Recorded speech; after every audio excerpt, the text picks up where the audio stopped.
Saudara, pemerintah pusat telah mengumumkan rencana kebijakan stimulus ekonomi 8+4+5 untuk meningkatkan daya beli masyarakat.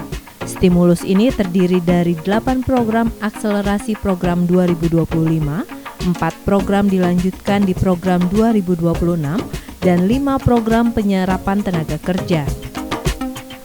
Untuk 8 program paket stimulus akhir tahun itu, pertama terdiri dari program magang lulusan perguruan tinggi maksimal fresh graduate 1 tahun yang akan diberikan uang saku sekitar 3,3 juta rupiah per bulan selama 6 bulan. Kedua, perluasan pajak penghasilan pasal 21 ditanggung pemerintah atau PPh pasal 21 DTP yang ditambah untuk sektor terkait pariwisata sebesar 100% selama 3 bulan di sisa tahun pajak 2025, hingga bantuan pangan selama 2 bulan dalam bentuk 10 kg beras kepada 18,3 juta keluarga penerima manfaat atau KPM. Adanya stimulus ini tentu disambut antusias masyarakat seperti UMKM hingga pekerja pariwisata, dan dengan stimulus pajak ini diharapkan dapat berpengaruh pada daya produksi dan daya beli masyarakat yang meningkat, sehingga dalam waktu panjang bisa menjadi potensi pajak.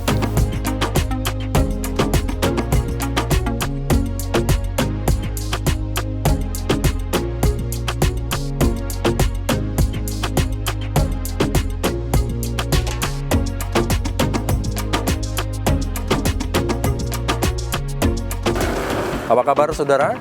Kembali saya Bambang Kalitus menjumpai Anda dalam Sapa Redaksi Pondok Pesantren. Saudara, kita dalam episode kali ini ingin sedikit mengajak berbicara bersama dengan narasumber terkait tentang bagaimana sih sebetulnya pertumbuhan perekonomian kita, terlebih untuk kita di Bali. Data kemarin menyebutkan secara nasional pertumbuhan ekonomi kita di 5,2. Dan untuk Bali sendiri di 5,79, lebih tinggi dari rata-rata pertumbuhan nasional. Nah, namun demikian, apakah itu menunjukkan bahwa perekonomian sudah membaik? Dan kita ketahui bahwa pemerintah juga mengeluarkan stimulus ekonomi dengan tren stimulus ekonomi 845. Nah, seperti apa stimulus ini, kemudian arti pentingnya, kemudian bagaimana dia bisa membantu mempercepat, mengakselerasi pertumbuhan perekonomian sampai turun ke bawah perputaran uang. Terlebih Bali itu salah satu sektor yang sangat mendukung adalah sektor pariwisatanya. Apakah stimulus ini juga nantinya akan bermanfaat dan bisa membantu akselerasi pencapaian pertumbuhan untuk ekonomi di Bali? Kita langsung saja menuju narasumber kita, pengamat ekonomi dan juga sekaligus pengajar yang akan kita jumpai setelah ini. Ikut saya, kita menjumpai narasumber kita.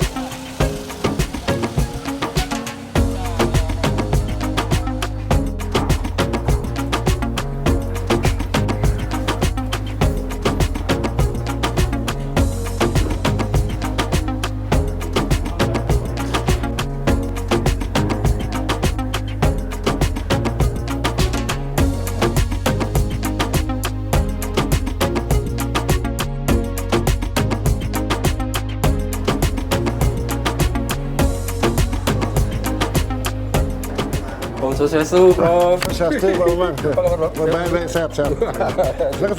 Iya, Prof. Waduh, mari. Oke. Ya. Mau ngajak ngobrol-ngobrol nih, Prof. Oke. Santai-santai terkait tentang ekonomi kita. Oke, siap. Siap,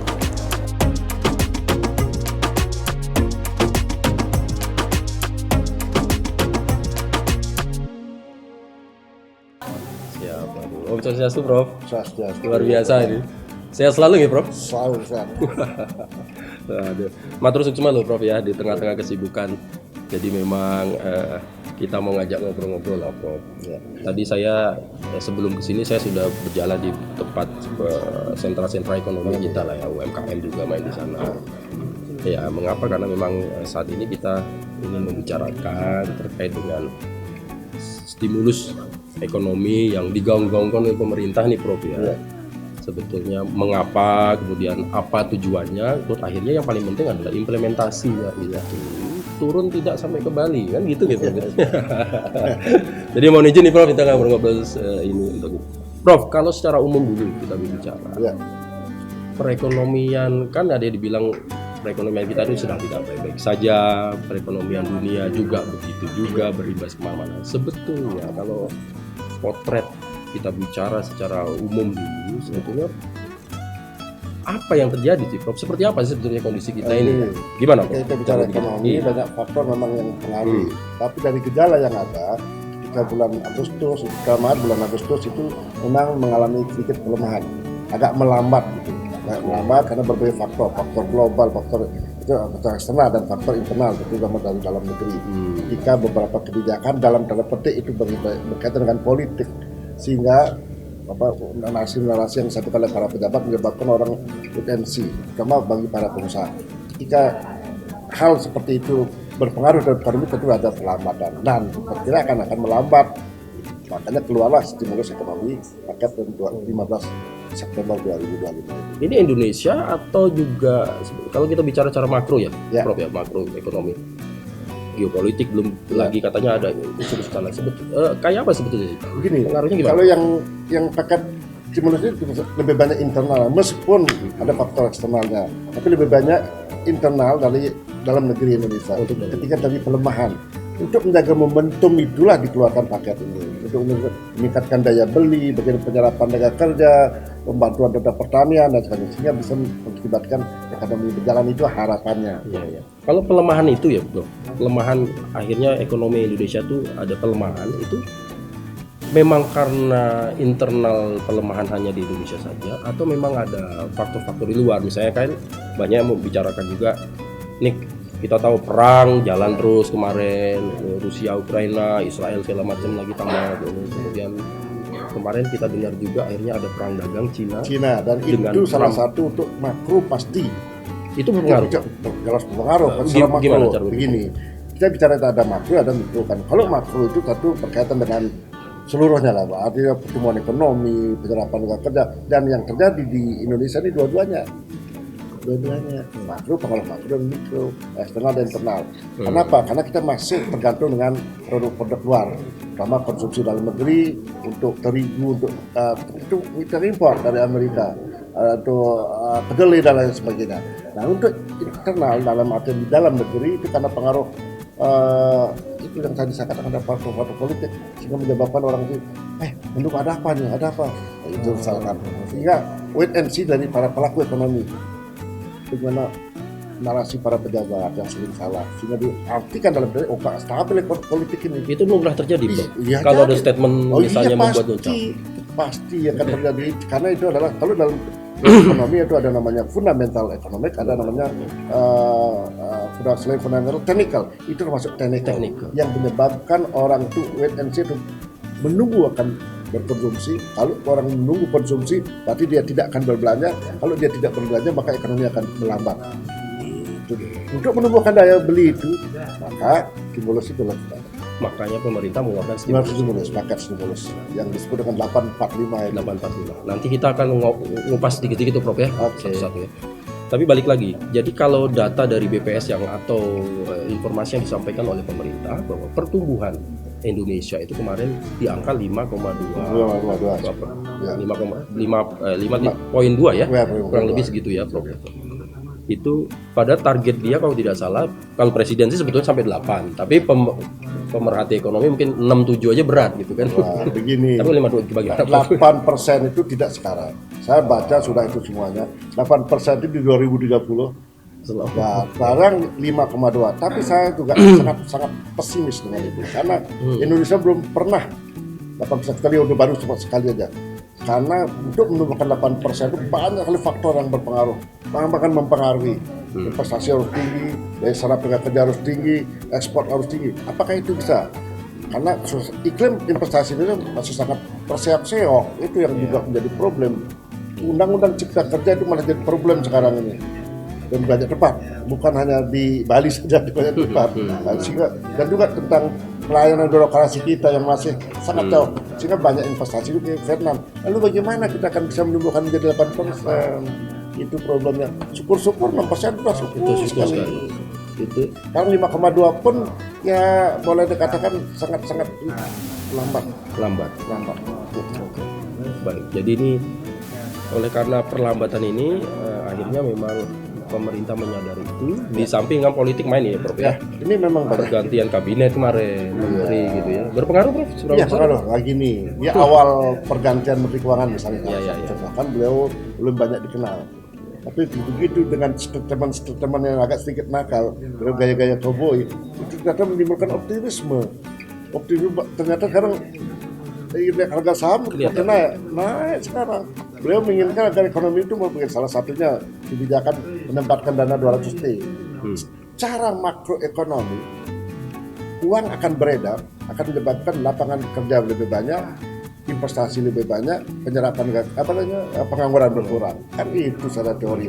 Tapi problemnya adalah mampukah bank-bank itu menyalurkan dana sebesar itu. Contohnya BNI dapat 50T, BRI dapat 50T, BTN dapat berapa?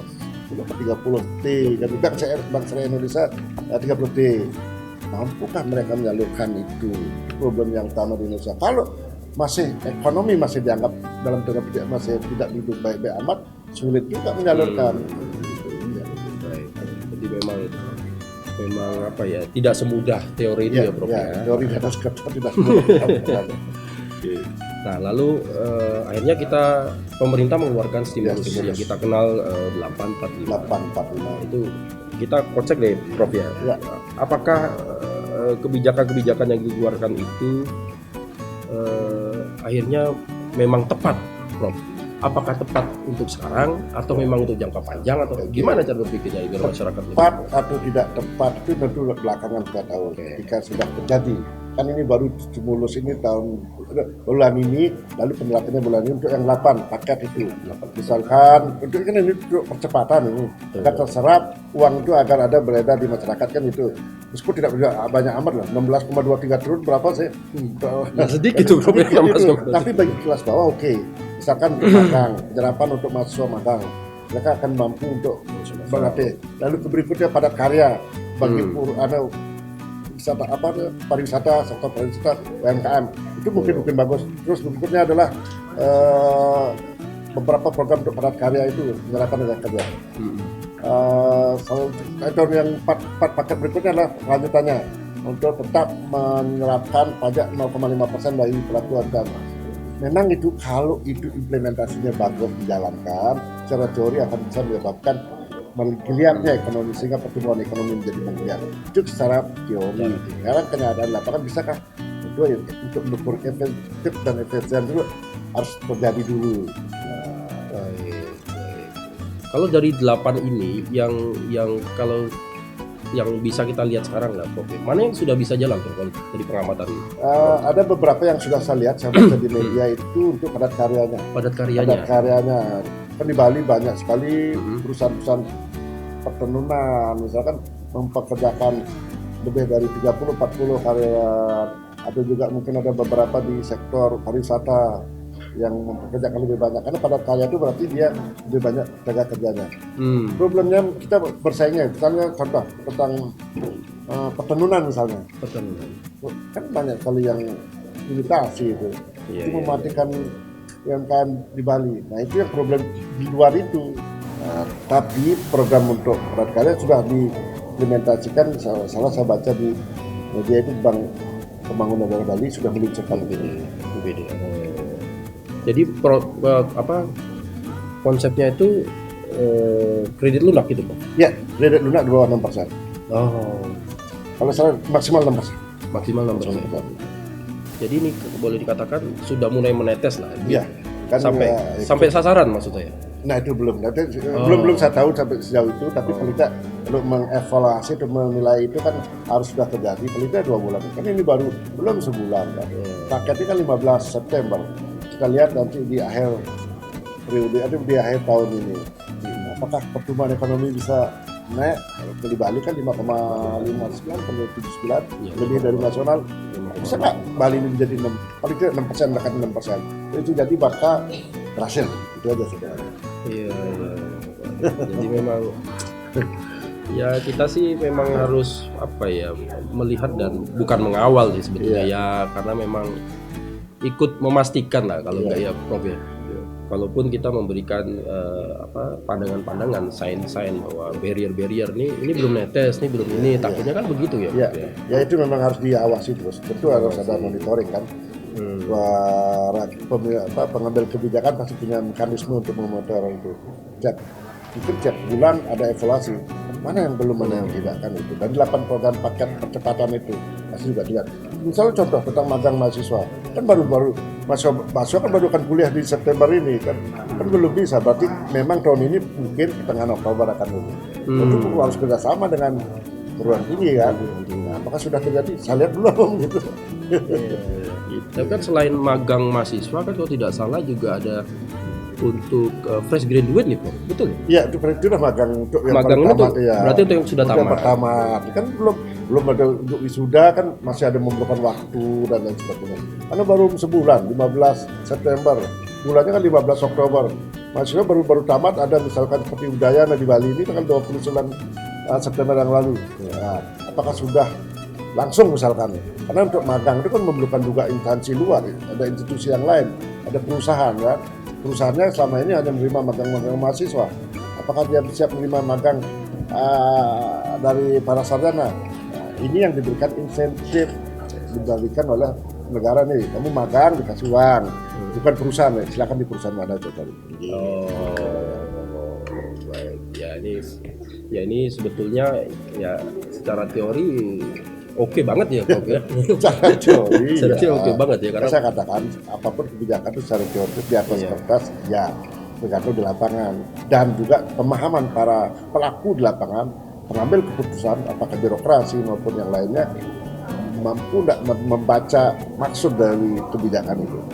Iya, karena memang kalau kita melihat dari angka lulusan dari sarjana perguruan tinggi ini kan sudah sekian, sangat tinggi dari persaingan. Ketika dia bersaing di lapangan itu yang harus persaingannya harus sangat ketat. Kalau dia bisa menciptakan lapangan kerja berat sekarang ini. Kalau mencari formal akan sulit. Maka dia harus informal, harus bisa anak-anak muda kita kreatif. Tapi juga ada peluang-peluang banyak kok. Saya melihat anak-anak muda sekarang di ekonomi digital itu bisa dari rumah kok kerja. Bisa dia membeli barang, menyalurkannya, tidak perlu keluar kemana-mana. Kalau memang yang kreatif. Ya jualan online. Ya, itu yang maksud saya jualan online itu. Saya bisa beri contoh, anak saya nggak perlu kemana-mana. Dia dari rumah, dia beli barang di suatu tempat, disalurkan bersama dengan marketplace, mudah menghasilkan melebihi dari gaji. Pegawai biasa karyawan ya. Sekarang makanya harus perlu kreatif. Dan di beberapa perguruan tinggi termasuk di kampus kami mengajarkan hal seperti itu. Jadi mengajarkan bisnis digital itu, mengajarkan seperti itu. Kreativitas ketika akan berbisnis.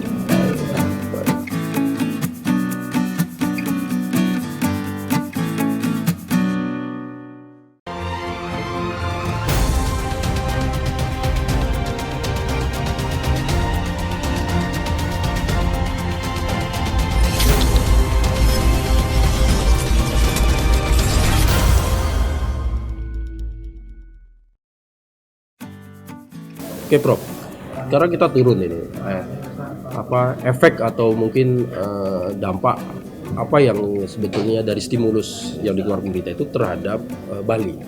Ya kan kita tahu Bali walaupun secara rata-rata, secara umum pertumbuhannya memang di atas dari average nasional yang 5,2 nasional, kita mungkin di 5,7 lah ya, 5,79 itu. Tetapi kan sebetulnya Bali harusnya bisa lebih lagi ya Prof ya. Kalau berbicara dari mungkin 5 tahun terakhir, pandangan Prof gimana Prof terkait pertumbuhan ini? Bali memang secara makro ya, untuk secara PDRB itu memang seperti yang saya katakan tadi ada di sektor pariwisata, sektor tersier. versi. Bali ini PDRB-nya terdiri dari 68% itu dari sektor tersier, sektor jasa. Oke. Di mana 52 sampai 54 itu dari sektor pariwisata.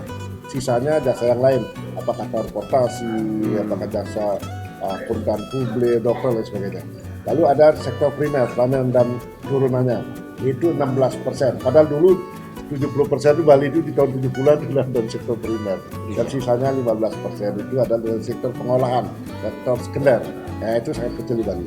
Namun yang primer, yang tersier ini, terutama pariwisata, dipengaruhi oleh yang 16% tadi. Kenapa 16% orang datang ke Bali? Karena budaya Bali itu berasal dari pertanian. Sekarang kembali lagi tentang yang tadi itu, tentang PDRB, ada pengaruhnya tidak? Tentu saya mengamati ada. Akan berpengaruh terhadap PDRB Bali, tapi kecil, 1,19%. Akan bisa meningkatkan PDRB Bali ketika paket stimulus itu tahun ini. Mungkin di akhir tahun bisa meningkat. Misalkan sekarang kalau saya 63 triliun sekian bisa menjadi, anggaplah 70-an triliun. Kalau itu bisa menjadi multiplier effect bantuan stimulus pemerintah. Baik. Jadi memang hope itu selalu ada ya. Pasti ya, ada, karena ini akan menyasar UMKM juga. Iya. Kan bantuan juga ada menyasar UMKM. Bali ini hampir 410.000 pelaku ekonomi itu ada di UMKM. Para perajin, para pembuat kue, jajanan, para pembuat perlengkapan upacara agama, dan itu kan semua di sektor UMKM. Problemnya adalah UMKM di Bali ini itu dari sisi wawasan atau pengetahuan atau skill tentang literasi keuangan sangat lemah. Yang lemah lagi berikutnya literasi digital. Nah, padahal kalau dia menguasai keuangan digital bisa jadi lebih baik lagi. Apa contohnya? Ya kan tidak biasa mencatat cash flow kalau perbankan lembaga resmi loh. Ya bukan ya LPD, bukan yang pinjam-pinjaman itu memerlukan itu. Catat berapa sehari, berapa keluar sehari, kan kelihatan ya. Nah itu lemah, padahal sederhana. Perlu ada penampingan gitu. Apakah dari siapapun, dari lembaga resmi pemerintah maupun dari masyarakat. Mungkin di desa itu ada para cendekiawan yang bisa membantu. Mereka membuat catatan seharian ya, sehingga bisa memudahkan akses ke pembiayaan. Yang kedua dari literasi digital. Literasi digital ini kan penting karena sekarang marketplace itu sangat berguna. Dia jual jajan dan jual jajan upacara lewat marketplace online kan. Kalau itu semua bisa melakukan, paling tidak 80% aja lah. Oh ya, akan berkembang sekali. Yang kalau saya mengamati sekarang mungkin lebih dari 20% yang menggunakan pemanfaatan digital ini. Ya, jadi memang nanti dikoreksi Prof kalau saya salah. Jadi memang stimulasi sudah digelontorkan dan memang misalnya Bali tentunya akan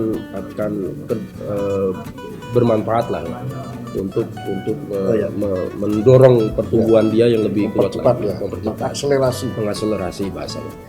Tetapi dalam hal untuk melaksanakan stimulus itu, salah satu PR-nya adalah masih kurangnya literasi di beberapa sektor misalnya. Berarti harus ada pendampingan. Ya, pendampingan itu penting. Ya, kan ada beberapa instansi memang ditugaskan untuk itu. Misalkan dinas koperasi, dinas perdagangan, juga saya berharap tentu para perguruan tinggi, memang mahasiswa yang magang-magang ataupun yang baru tamat itu bukan pendampingan. Karena di sektor UMKM ini kami mikro, yang di pasar-pasar itu mereka sama sekali sangat tidak paham itu. Kalau sekarang tidak ada pendampingan itu, Pak? Ada cuma tidak masif. Pertama, kenapa para pendampingan, para pemberi kredit itu dia perlu kan, jika ada yang profesional itu ya didampingi ya. Sementara kita mikirin yang di pasar-pasar. Mikro itu ada juga pendampingan. Saya lihat di pasar sini daerah Panjer namanya itu ada juga. Dimanfaatkan para sarjana yang di sehingga lebih maju. Ada beberapa pasar tradisional yang sangat maju, artinya lebih maju dari yang lain. Kenapa? Karena ada pendampingan. Kepala pasarnya punya kreativitas, meminta pada orang lain untuk tolong bantuin. Meskipun honornya kecil, tapi orang kan bisa paling tidak membuat catatan itu membantu. Ya, saya kira memang harus penting supaya selain untuk dirinya tahu bagaimana mengelola uang, tapi dia juga tahu sumber uang ini harus pertanggungjawabannya bagaimana kan gitu ya Bro? Ya. Kadang-kadang kan lemah di situ juga. Di masa lalu problemnya di sana ketika minjam uang dan apalagi nanti mohon maaf saya katakan ada operasi yang dilakukan oleh pemerintah, itu berbahaya juga kalau itu dianggap bantuan, tidak kembali uang itu akan bermasalah. Jadi NPL non performing loan itu jadi problem tersendiri itu. Bukannya bertumbuh ekonomi bisa bertumbuh tapi kasihan kan pemerintahannya kan.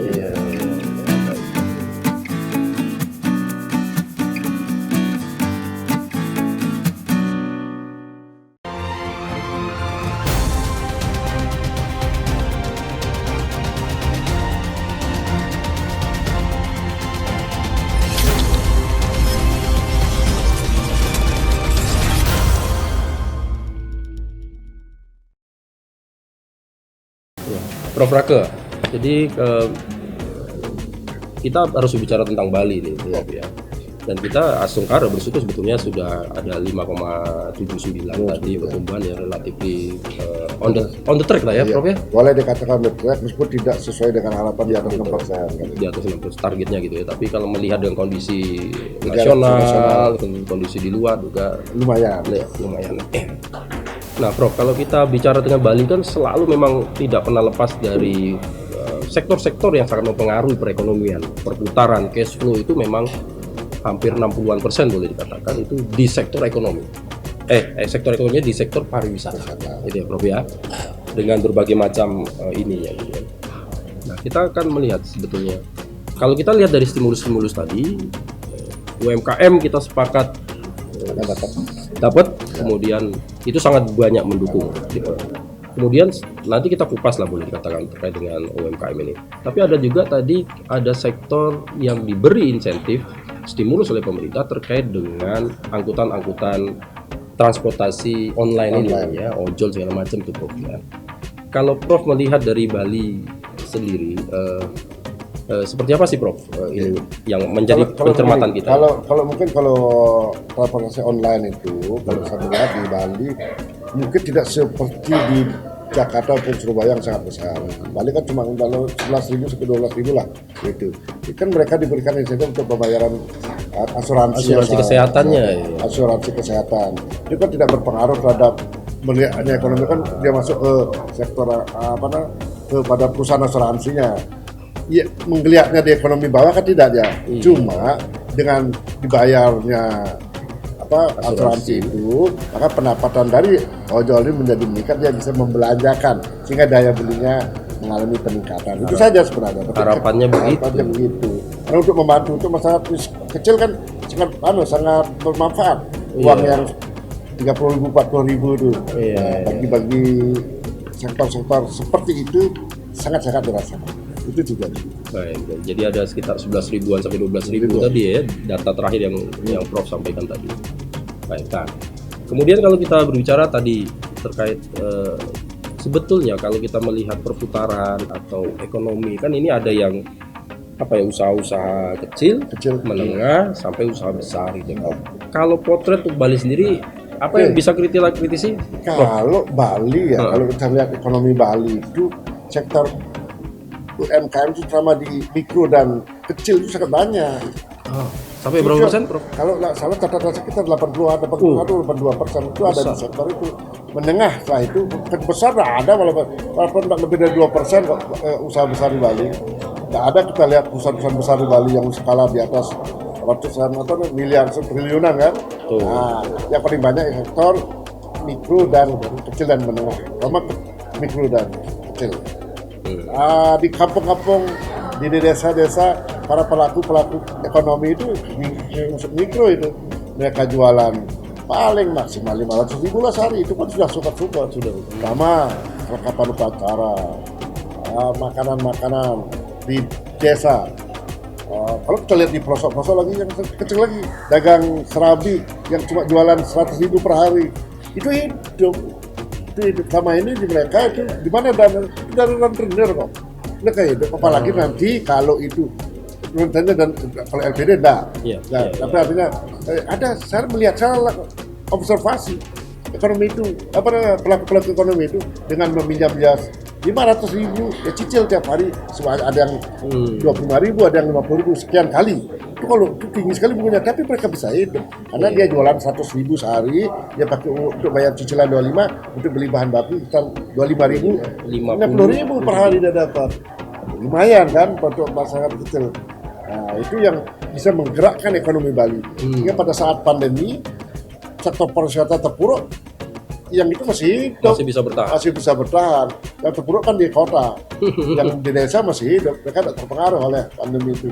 Masih ada orang berbelanja, beli nasi bungkus harga 5.000, beli nasi jengkol ya harga 5.000, hidup. Iya. Jadi memang yang menjadi perhatian sebetulnya ya yang kecil-kecil ini ya. Kecil-kecil ini. Kalau itu terganggu, lama mungkin dalam tanda petik permodalan mereka terganggu, dia pun mungkin menaikkan kelasnya terganggu. Saya melihat, saya sering rapat dengan dinas koperasi, dinas perdagangan, mereka sudah punya program itu. Implementasinya dan hasil implementasi apakah efektif dan efisien, saya belum menilai. Tapi kan di akhir tahun, pertumbuhan ekonomi bagaimana? Kan itu sebenarnya penjelasannya. Outputnya kan di sana.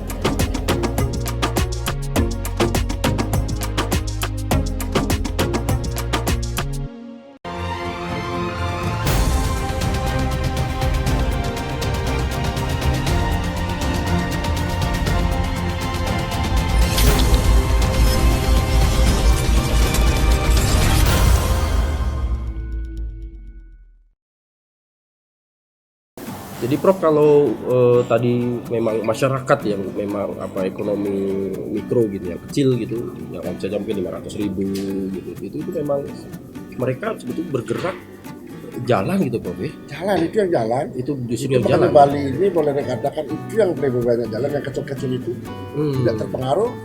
Apalagi Bali ada upacara-upacara yang boleh dikatakan sebulan itu masih 3 kali 4 kali yang para rumah tangga itu berbelanja.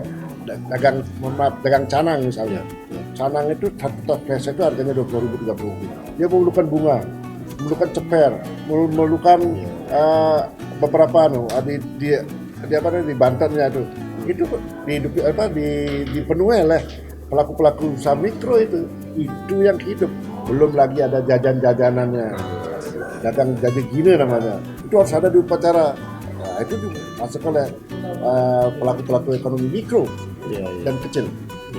Prof, tadi kan Prof menyampaikan bahwa mereka ini boleh dikatakan ada rentenir lah, ijon lah mungkin lah, bukan badan gitu ya, perorangan dia dipinjam, tapi itu sangat membantu. Sangat membantu karena begini, sistem mereka itu cicil harian, tidak terasa. Saya sudah pernah mulai mengatakan penelitian secara observasi tapi tidak secara resmi. Saya keliling ke pasar-pasar. Mereka masih meminjam cicilan sehari itu dicatat minjam 500.000, cicil tiap hari 25.000 sebanyak 20 kali. Nah, baru berapa bayangkan kalau 25 kali itu 350.000 kan?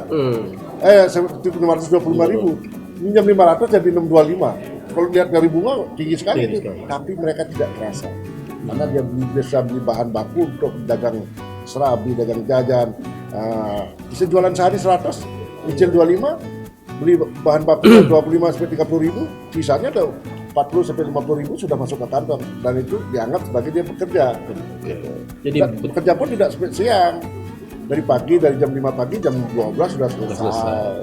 Jadi memang betul-betul cash flow ini ya, Prof ya. Bahasa kerennya tuh cash flow-nya jalan terus, itu mereka yang penting. Itu yang berputar terutama di desa-desa.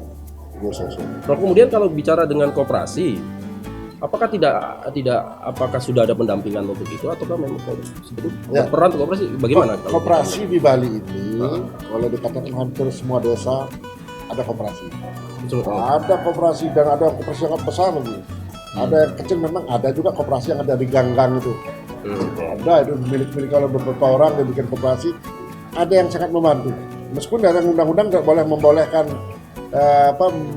memberi pelayanan pada non anggota kan, tapi dalam pelaksanaan banyak banyak yang, tapi juga itu membantu, lebih ringan dari rentenir. Resmi itu. Jadi memang selain rentenir ya harusnya koperasi ini yang Iya, iya. ikut Berperan. berperan ya, Prof. Nah, kalau kita mengupas juga dari 8 Paket. stimulus paket itu kan salah satunya juga ada koperasi juga. Pandangan Prof gimana terkait stimulus itu? Terutama Kalau yang kita saya menuntut baca itu, itu lebih banyak ke bantuan untuk pembentukan koperasi merah putih. Kan sudah resmi diluncurkan 12 Juli yang lalu kan. Iya. Tapi apakah sudah terbentuk? Itu yang belum. Mungkin untuk mempercepat itulah paket stimulus ini di seluruh Indonesia. Berapa sih 16,23 untuk koperasi kecil mungkin untuk menghidupkan dulu. Karena perbankan akan berpikir karena koperasi merah putih ini dananya dari mana? Dari perbankan kok. dari Bukan pemerintah dibentuk sehingga akan memutar ekonomi. Sebenarnya untuk Bali dalam tanda petik agak kurang tepat karena sudah ada LPD, sudah ada koperasi. Iya. Iya. Jadi fokus tersendiri juga mungkin Ya, nanti Prof ya. nanti Jadi kita bicarakan khusus. Tapi paling tidak begini, dengan adanya stimulus ini akan ada bantuan pada kepala koperasi untuk menyalurkan itu, ya paling tidak bisa menggeliatkan. Oke.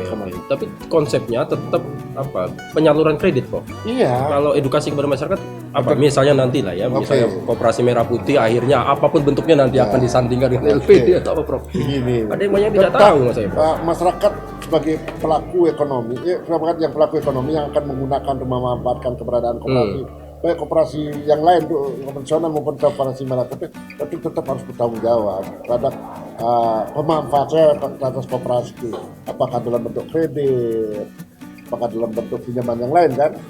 Karena itu juga lembaga itu juga dia harus mengembalikan juga, harus berputar, jangan sampai macet, jangan sampai seperti yang seperti dulu. Zaman dulu kan ada bantuan itu dianggap dianggap milik pemerintah sehingga tidak dikembalikan. Jangan sampai seperti itu. Kalau itu macet jadinya non performing loan, NPL macet juga koperasi merah putihnya nggak seperti yang diharapkan oleh Bapak Presiden. Jadi memang banyak masyarakat yang juga masih literasinya belum banyak ya terkait dengan itu. Ini penting sekali literasi. Jadi harus dijelaskan, harus mereka memahami, masyarakat itu harus paham bahwa kalau itu ekonomi sekarang terganggu akan terganggu yang lain kan gitu. Nah, salah satunya koperasi merah putih ini. Jika di jalan bagus. Cuma di tempat lain mungkin. Cuma di daerah. Tapi kalau di NTB itu ada koperasi anggur merah namanya. Besar sekali. Iya, saya pernah ke Maumere, ke EB, besar kali. Iya. Jadi memang tidak pemikiran masyarakat supaya tidak secara gamblang bahwa ada stimulus terkait dengan koperasi itu bentuknya bantuan bukan. Ada petik bukan. Bukan sebetulnya. Harus tetap harus ada tanggung jawab. Ada tanggung jawabnya gitu ya. Yang diharapkan memang ini bisa membangun ekonomi setempat lah gitu ya. Iya. Sumber daya manusia memperlihatkan menjadi multiplier effect di daerah itu. Kalau itu sudah berjalan, saya berputar-putar mesti meningkatkan pertumbuhan ekonomi. Kalau pertumbuhan ekonomi meningkat, maka penyerapan tenaga kerja akan semakin banyak. Dengan penyerapan tenaga kerja semakin banyak, orang akan berpenghasilan. Dengan dia berpenghasilan, dia akan membelanjakan. Itu yang disebut dengan multiplier. Akhirnya ekonomi berputar kalau bahasa sederhananya. Ada duit itu kalau bahasa sekarang. Kalau punya duit pasti belanja kan. Ya. Dengan belanja kan dagangnya pasti senang kan. Betul. Dan dagangnya pasti akan membeli bahan baku kan. Dengan bahan baku si penjual bahan baku punya uang dia kan. Dia bisa beli sepeda motor, dia bisa beli menyekolahkan anaknya. Apalagi kalau orang kaya, menyekolahkan anaknya Kuniknas kan. Jadi memang simpelnya tuh kalau kita turun ke masyarakat, kita turun ke sentra-sentra ekonomi itu mobil-mobil Grab, ojol segala macam itu gonta-ganti. Kalau kita nanya gimana? Oh, nunggu tamu. Wah, senang kita. Berarti ada uang di sana. Sampai termasuk juga ketika terjadi kemacetan, uang beredar. Ini mungkin terakhir, Prof. Ya. Apa yang ingin disampaikan? Poin-poin penting untuk tentunya pertumbuhan Bali, kita bicara Bali, Prof, terkait dengan stimulus yang sudah dikeluarkan oleh pemerintah ini supaya kalau tidak salah kan nanti dia akan mengukur di akhir tahun nih, Prof, ya. Semester kedua ini dia akan melihat keberhasilan awal untuk stimulus. Nah, kalau untuk Bali, poin apa yang penting, kemudian apa yang harus diperhatikan dan siapa yang boleh kita ajak gugah bersama-sama ini, gimana? Evaluasi keberhasilan dari stimulus itu tentu di akhir periode, artinya periode tahunan, tahun kuartal ke-4 2025 bisa dilihat apakah itu berjalan sesuai dengan yang diharapkan. Namun bagi orang Bali dalam arti pelaku ekonomi di Bali tentu memanfaatkan stimulus ini dengan baik. Karena bagaimanapun juga tujuannya adalah untuk menggiatkan ekonomi, memberikan tambahan daya tahan ekonomi dan juga meningkatkan daya beli. Ketika daya beli meningkat, maka ekonomi pasti akan jalan. Jika orang-orang itu berbelanja, pasti ekonomi akan jalan. Dan itu yang diharapkan dari stimulus itu. Yang dari 8 itu kan semuanya arahnya ke sana. Arahnya kepada peningkatan daya beli masyarakat sebenarnya. Kalau peran pemerintah saja gimana, Prof? Pemerintah daerah terutama? Dia tidak langsung pemerintah daerah, tapi pemerintah ada organ-organnya, organ pusat yang ada di daerah. Misalnya, kan itu yang menjadikan program di jalan kan ada organ pusat yang ada di daerah, karena di daerah kan mengawasi saja dan dinas-dinas yang terkait, dinas koperasi, misalkan dinas perdagangan. Namun tetap juga karena ini adalah ekonomi itu adalah dari masyarakat. Jadi ekonomi itu bergerak tidak bisa campur tangan terlalu banyak kan itu. Dia akan berjalan itu kalau masyarakatnya itu tidak bergerak. Kalau ada orang berbelanja, nggak jalan ekonomi itu. Jangan terlalu banyak nabung, belanjakanlah. Jadi mungkin peran pemerintah cuma memastikan regulasi jalan, pengawasan sesuai dengan aturan gitu ya, regulasi dan monitoring itu kan. Monitoring ya, terus mendukung supaya ekonomi bisa berjalan. Baik, Profesor Dr. Ida Bagus Rake Suwardana SEMM, matur suksma atas waktunya. Salam sehat rahayu selalu ya, Prof. Mudah-mudahan sedikit banyak perbincangan kita pada kesempatan ini bisa menambah wawasan kita, menambah pengetahuan kita terkait dengan perekonomian Bali, terutama stimulus yang sudah dilontarkan atau digelontorkan oleh pemerintah 845 ini bisa betul-betul bermanfaat untuk membangun perekonomian, mempercepat perekonomian rakyat, mengakselerasi, dan akhirnya tentunya masyarakat menjadi sejahtera. Gitu ya, Prof. Matur suwun sekali lagi, terima kasih banyak. Nah, baik saudara, demikian tadi Sapa Redaksi On Location bersama dengan narasumber kita, pengamat dari ekonomi dari Bali, Profesor Dr. Ida Bagus Raka Suwardana SEMM. Saya Bambang Kalitus menutup untuk episode kali ini. Kita jumpa lagi dalam Sapa Redaksi On Location minggu depan, tentunya dengan hal-hal yang tidak kalah menarik yang kita bahas dan kita sampaikan kepada Anda bersama dengan narasumber yang berkompeten untuk memberikan penjelasan. Terima kasih, matur suwun.